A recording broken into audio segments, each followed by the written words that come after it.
अज्ञानाचा भय आणि लोभाशी काय संबंध असतो? मी विचारलं.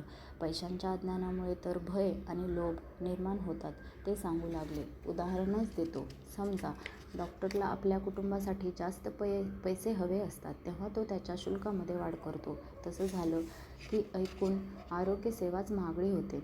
त्याचा त्रास गरिबांना जास्त होतो. त्यामुळेच तर गरिबांचं आरोग्य सगळ्यात वाईट असतं. बरं, डॉक्टरांनी दर वाढवले की वकिलांना त्याचे दर वाढवावेसे वाटतात. वकिलांनी दर वाढवले की शिक्षकांना आपला पगार वाढवून हवा असतो.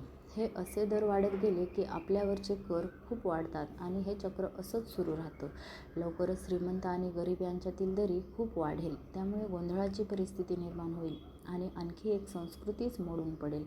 आहे रे आणि नाही रे यांच्यातली दरी जेव्हा प्रचंड प्रमाणात वाढते तेव्हा संस्कृती मोडून पडते. याची उदाहरणं आहेत. अमेरिका त्याच मार्गावरून चालली आहे.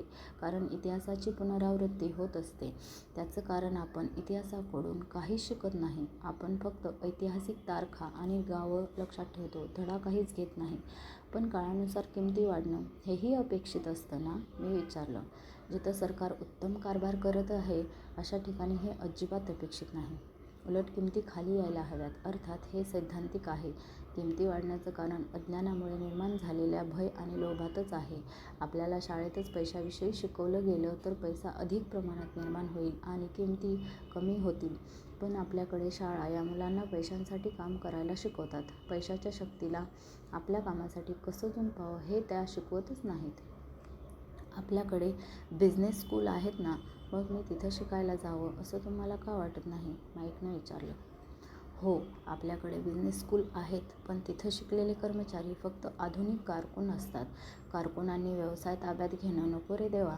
ते फक्त आकडे पाहतात, लोकांना हाकलून देतात आणि व्यवसायाचा नाश करतात. हे मला चांगलंच माहिती आहे, कारण मी त्यांना कामावर ठेवतो.